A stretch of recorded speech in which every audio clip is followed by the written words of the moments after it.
आज के case studies के इस लेक्चर में बात करेंगे पति के उन कानूनी अधिकारों की जिसकी वजह से अब पत्नी पति और उसके परिवार के ऊपर झूठे केस करने के पहले एक बार नहीं 100 बार सोचेगी और नहीं सोचेगी तो उसे पछताना भी पड़ेगा और जेल भी जाना पड़ेगा और अपने सभी अधिकार भी खोना पड़ेंगे। जैसे मेंटेनेंस का नहीं मिलेगा, जैसे कि लिटिगेशन चार्ज नहीं मिलेंगे, जैसे कि एलोमनी नहीं मिलेगी, जैसे कंपनसेशन नहीं मिलेगा, जैसे राइट टू रेसिडेंस नहीं मिलेगा, जैसे कि डाइवोर्स नहीं मिलेगा, जैसे कि पति और उसके परिवार को जेल भेजने की ख्वाहिश नहीं पूरी होगी। ये कुछ भी नहीं होगा पत्नी का, सब कुछ खो बैठेगी बल्कि उल्टे जेल चली जाएगी। तो चलिए आज के स्टडीज के इस लेक्चर में आपको वो सारे अधिकार बताते हैं जो पति के पास में कानूनी तौर पर उपलब्ध है। जय जिनेंद्र, मैं मुकेश सेन। अगर आप मुझसे बात करना चाहते हैं तो आप सीधे अपॉइंटमेंट लेकर फोन पर बात कर सकते हैं। अपॉइंटमेंट के लिए इस तरह जजमेंट्स के पैकेज के लिए जिसमें आपको 150 से अधिक जजमेंट्स मिलेंगे या अन्य किसी जानकारी के लिए दिए गए नंबर पर आप हमें एक छोटा सा मैसेज लिखिए, इसके बाद हम आपसे संपर्क करेंगे। वीडियो को लाइक और शेयर कर दीजिए। चलिए शुरुआत करते हैं। ध्यान रहे, आपकी पत्नी जब आपके ऊपर झूठे केसेस करेगी तभी ये कानूनी अधिकारों का आप बखूबी प्रयोग कर पाएंगे और तभी पत्नी को पनिशमेंट मिलेगी। ऐसा नहीं कि आप पत्नी के साथ दुर्व्यवहार करें, उसे मारें पीटें, घर से बाहर निकालें, दहेज लें और फिर आप कहें कि साहब मेरे अधिकार, तो फिर आपके अधिकार आपको काम नहीं आएंगे। ये भी समझ लीजिएगा। यानी कि यहाँ पर जो झूठे केस करने वाली पत्नी है उसको आप क्या क्या पनिशमेंट दिला सकते हो कानूनी तौर पर और कितने अधिकार उसके खत्म होंगे, आज इसके बारे में बात करेंगे। तो पति और पत्नी दोनों को इस लेक्चर को बड़े ध्यान से समझना होगा। अगर पत्नी चाहती कि उसे जेल नहीं जाना और उसे ऐसा पनिशमेंट ना मिले तो उसे इस लेक्चर को ध्यान से समझना चाहिए और ये गलती कभी नहीं करना चाहिए। और अगर पति पीड़ित है और वो चाहता है कि ऐसी पत्नी को जेल भी भिजवाए और पत्नी को इस तरह से पनिश करे तो वो कर सकता है। नंबर 1, सबसे पहले पति को कानूनी अधिकार ये मिला हुआ है कि अगर उसकी पत्नी पति और उसके परिवार के ऊपर झूठे एलिगेशन लगाती है, भर भर के एलिगेशन लगाती है, गंभीर एलिगेशन लगाती है, तो ऐसी स्थिति में पति के पास अधिकार होता है कि वो ऐसे झूठे केस करने वाली पत्नी, झूठे आरोप लगाने वाली पत्नी से, पति और उसके परिवार को जेल भिजवाने वाली पत्नी से हमेशा हमेशा के लिए रिश्ता तोड़ सकता है, मतलब यहाँ पर डिवोर्स ले सकता है।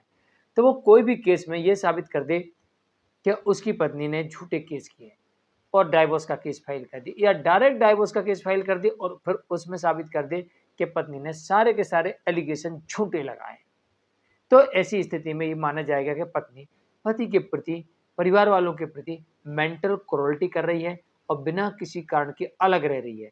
इस कारण से डिजेशन के ग्राउंड पर और क्रूरल्टी के ग्राउंड पर आपको डिवोर्स मिल जाएगा।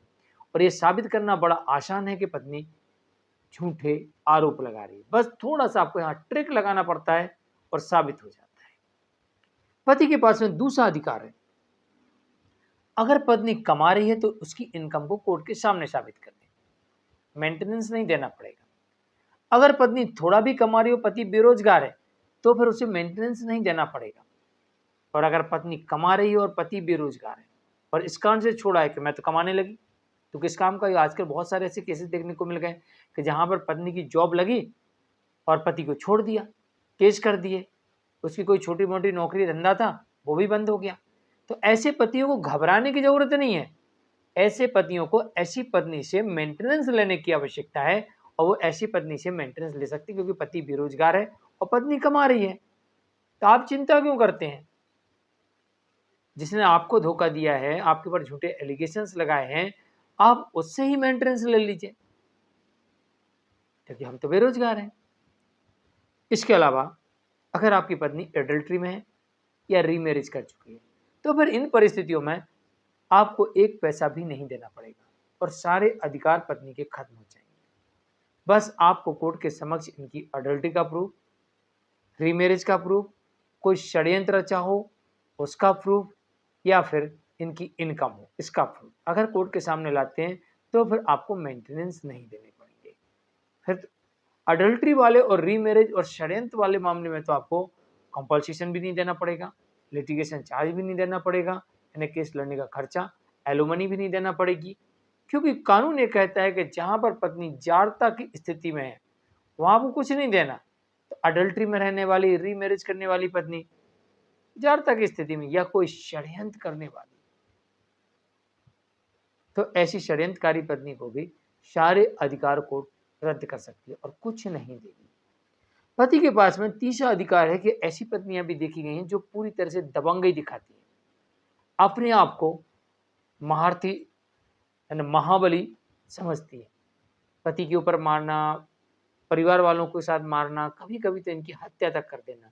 अभी हाल फिलहाल में एक मामला देखने को मिला जहां पर एक पत्नी ने सास का पहले सिर फोड़ा और फिर भी ना वो मरी तो फिर से सिर पर पत्थर मारा और उसकी हत्या कर दी। तो ऐसे कई मामले आजकल देखने को मिल रहे हैं जहां पर पत्नी दबंगई दिखाती है, अपने आप को महारानी समझती है या बाहुबली समझती है और पति उसके परिवार के साथ मारपीट करती है, अपराध करती है या फिर गाली गलौज करती है, डराती है, धमकाती है, ब्लैकमेल करती है, उत्पीड़न करती है, शोषण करती है, टॉर्चर करती है। अगर किसी भी प्रकार का आपके साथ में उत्पीड़न हो रहा है तो आप इनके सबूत कलेक्ट करिए और ऐसी पत्नी के विरुद्ध आप तत्काल आपराधिक मामला विथ एविडेंस पुलिस के पास या कोर्ट के पास जाके सीधे दर्ज करवा दीजिए।